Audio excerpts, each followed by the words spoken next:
Beyond myths, legends, and the tales you think you know, stories can take shapes in ways you might not expect. Some come from whispers in the wind, some from shadows in forgotten corners, and some from the delicate rhythm of a poem. Even the smallest spark can ignite a story. The air trembles with stories waiting to be heard. And from something as simple as a poem, entire worlds can awaken. Every shadow holds a secret, every sound tells a tale, and from that single spark, a story begins to grow, inviting you to step closer, to listen, and to follow where it leads.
The train headed east, humming along the tracks like it always did.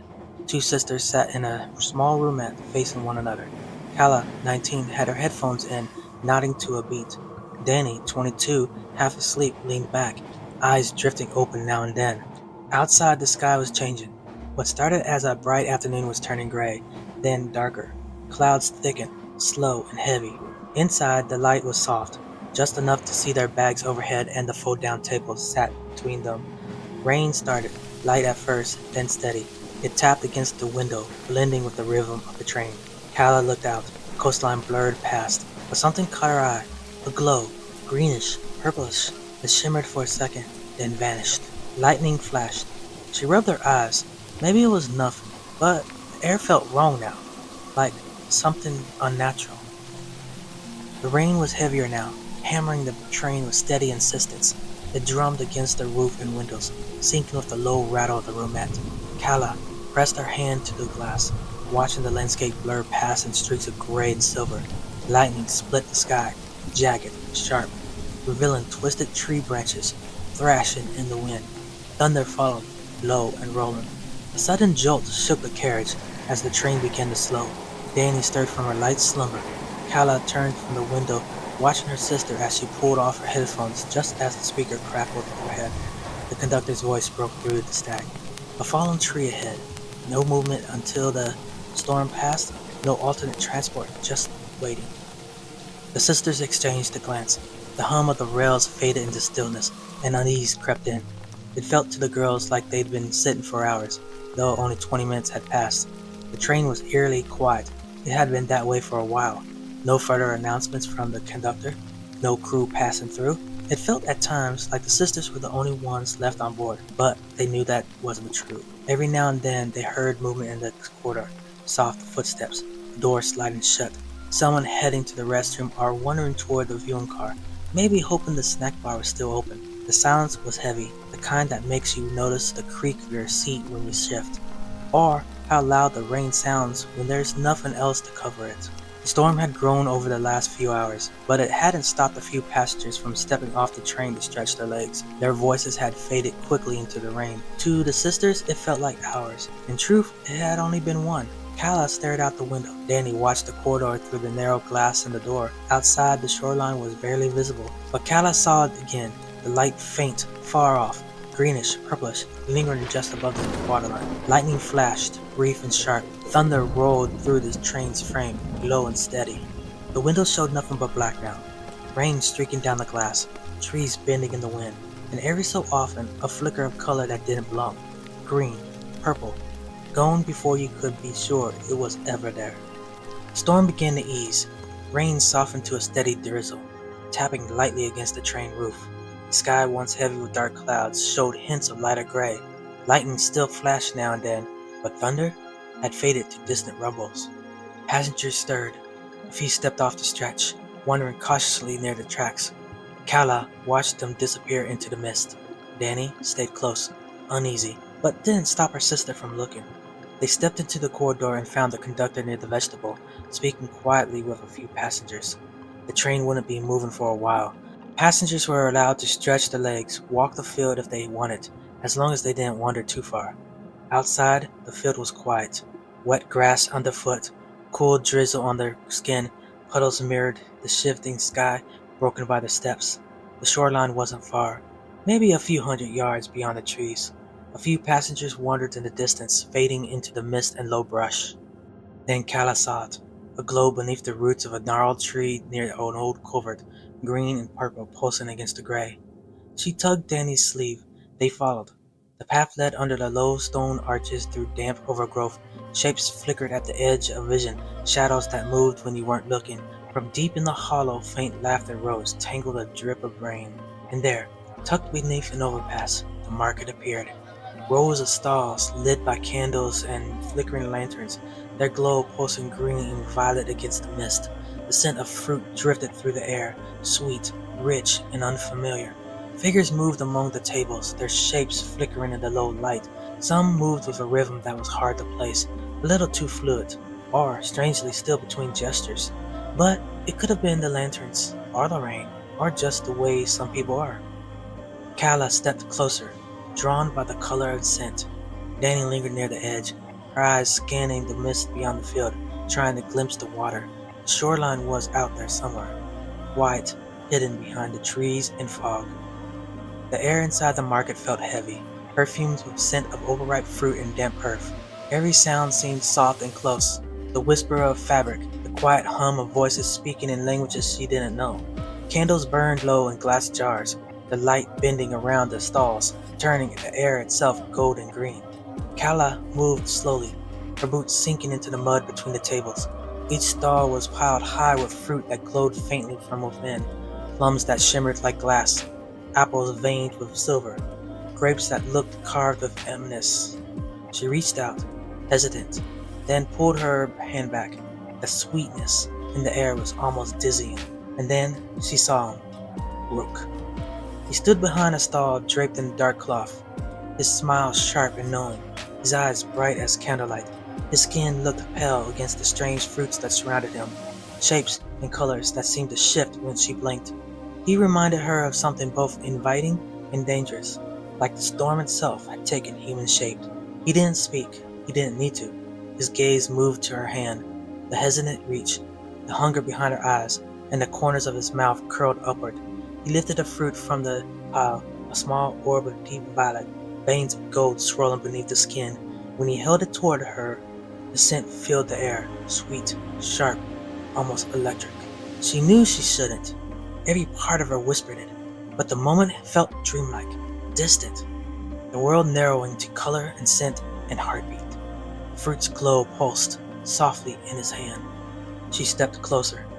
A faint hum rose in her ears, not sound, but something deeper, resonance that made her skin prickle. She reached for the fruit, her fingers brushing his. The contact was cold, smooth, alive. Then she flinched. The edge of the wooden table caught her wrist. A quick, shallow cut. A single drop of blood welled up, bright against the pale light. Rook's eyes flickered to it instantly. His smile deepened. The fruit shifted in her hand. Warmth rose through her palm. The scent thickened, sweet as honey and thunder. She brought it to her lips. The first bite melted on her tongue, bursting with taste. Sugar, spice, sunlight, rain, everything at once. The world tilted, sound bent, light flooded. For one perfect, impossible second, she felt alive in a way she never had before. And then, it was gone.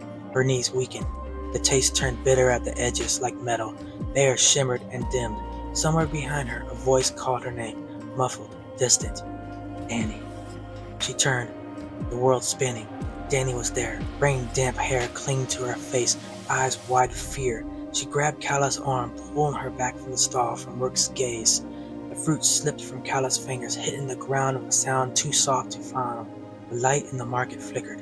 Rook's grin widened, patient, certain. Kala's vision blurred. Her breath came shallow, She didn't feel the rain anymore, or the cold, or Danny's hand pulling her away. All she could feel was the echo of sweetness, lingering like a promise she couldn't escape. Behind them, someone laughed. Not loud, not fast, just enough to make Danny turn her head. The stalls began to dissolve, their colors bleeding into mist. One by one they folded inward, lanterns dimming, fruit fading, wood and cloth unraveling into shadow. The figures behind them didn't vanish, they changed.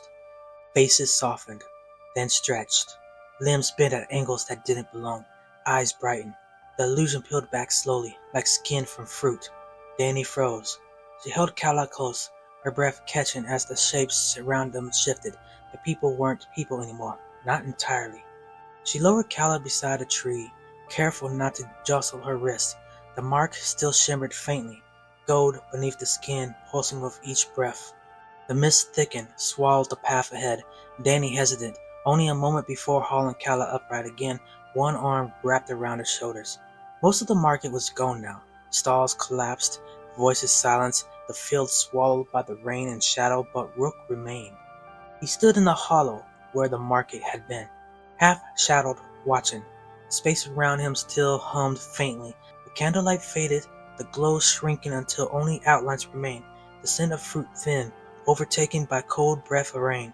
The voices fell silent, not all at once, but gradually.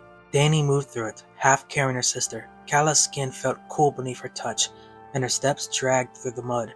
The pulse at her wrist fluttered weakly, a faint shimmer beneath the surface, gold threaded through her veins. The fruit Kala had dropped still glowed faintly in the mud, its light flickering with the rhythm of the heartbeat. The cut on her wrist pulsed once, a golden spark, and the air around them seemed to tighten. Wind pushed through the hollow, scattering mist. The edges of the market blurred, folding into rain and shadow beneath their feet. The ground gave a soft shudder, not violent, just enough to feel. Lightning tore across the sky, green and veined like cracked glass. The last of the stalls sank into the ground, their colors dissolving into mist, the figures fading with them, their shapes unraveling, their eyes the last to vanish. Danny pulled Kala back as the world bent around him. Mud turned to grass, grass to gravel, gravel to gold metal of those tracks. The scent of fruit vanished, only rain remained. The field was empty. No lights, no stalls, no sound except the slow roll of thunder. Kala lay still beside the rails, her breath shallow, her lips faintly stained violet. The cut on her wrist no longer bled, but the mark glowed once more, soft as candlelight, before fading to nothing. The storm began to ease. The sky lightened, turning gray again. The distant wail of a train horn drifted through the air, long and low, calling them back to the world they left behind. For a moment, everything was still, and in that stillness, something lingered. Not thunder, not wind, just a sound quiet and strange. Laughter carried in the rain. Danny looked down at Kala one last time. Her breathing was shallow but steady. The mark had faded. The glow was gone. The laughter came again, soft, distant, carried on the rain. Danny stood. She didn't hesitate. She turned and walked back toward the hollow. The field was empty, but the space where the market had been still held its shape. Not visible, but felt. Rook was there, waiting. She stepped into the place where the stalls had stood. The ground was slick, the air sharp, mist curled around her legs. Rook didn't speak. He watched her, eyes steady. Danny stopped a few feet away. She didn't know what he wanted. She only knew she had to be there. She stood at the edge of the hollow, her eyes fixed on Rook. He had a sly smile on his face as he still stood where the market had been. The rest had disappeared. Yet his stall still remained. The ground he stood on was dry, and in his hand he held a piece of fruit, dark, familiar. The scent returned, sweet, sharp, too clean for the rain. She stepped closer. Rook raised the fruit. The scent thickened, richer now, almost suffocating. The air pressed in. He moved fast. The fruit touched her skin, her cheek, her jaw, the corner of her mouth. She didn't open her mouth. He stepped closer. The stall pulsed. The ground warmed. Mist curled around her throat.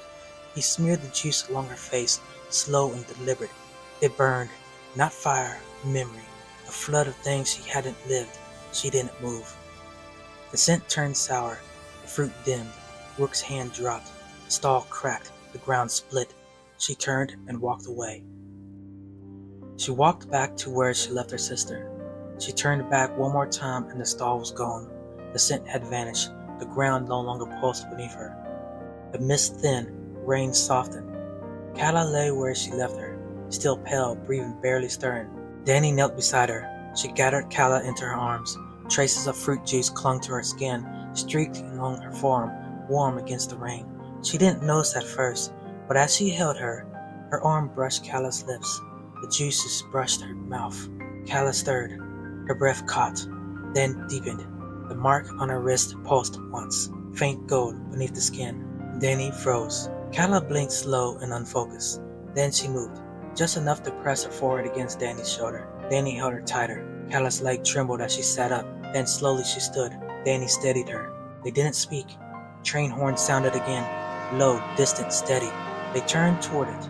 The field was quiet now. No stalls, no scent, no shadow. Just gravel. Just rain. Just the two of them.